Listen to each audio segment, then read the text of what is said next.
Serial वसुधा की कहानी इस समय अपने सबसे भावनात्मक और ताबड़तोड़ ट्विस्ट पर पहुंच चुकी है। जहां एक तरफ देव अपनी जिंदगी के सबसे मुश्किल दौर से गुजर रहा है, वहीं दूसरी तरफ करणवीर और विधि की चालें लगातार तेज होती जा रही हैं। कहानी की शुरुआत होती है उस पल से जब देव एक मामूली डिलीवरी बॉय की नौकरी कर रहा होता है। उसके परिवार को यह बात बिल्कुल नहीं पता।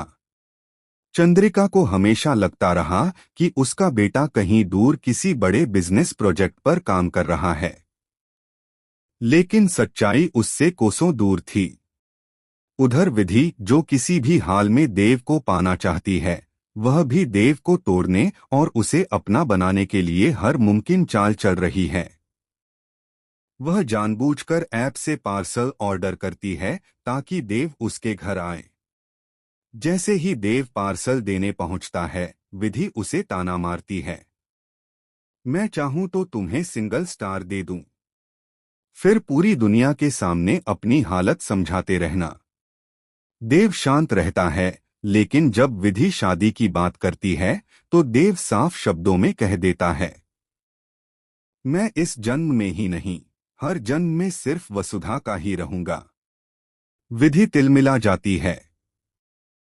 वह तुरंत अपने भाई करणवीर को भड़काती है, मैंने तुम्हें हर साल राखी बांधी है ताकि तुम मेरी हर बात पूरी करो, और ये देव बार बार मेरी बेइज्जती करके चला जाता है। मुझे बदला चाहिए भैया, बदला। बस फिर क्या था, करणवीर का बदला लेने का मोड ऑन हो जाता है। वह राखी वापस पहनकर बहन से वादा करता है कि अब देव की जिंदगी का हर सुख छीन लेगा।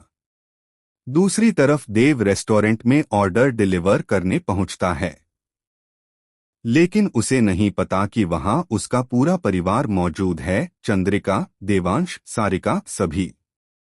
और सबसे बड़ी बात, करणवीर भी वहीं मौजूद है। अपनी अगली चाल के साथ वह जानबूझकर देव से टकराता है, उसके जूतों पर कैचअप गिराता है और सबके सामने चिल्लाकर कहता है, क्या इन्हें साफ करवाने के लिए तेरे बाप के नौकर को बुलाऊं? इतना ही नहीं, वह देव को जोरदार चांटा मारता है। देव की केप गिरती है और ठीक उसी पल चंद्रिका की नजर अपने बेटे पर पड़ती है। वह देखती है उसका बेटा देवांश सिंह चौहान, जो कभी घर का शेर था, जिसकी एक आवाज पर नौकर चाकर दौड़ते थे, आज वो एक मामूली डिलीवरी बॉय बन चुका है और दूसरे के जूते साफ कर रहा है। यह दृश्य चंद्रिका की आत्मा को हिलाकर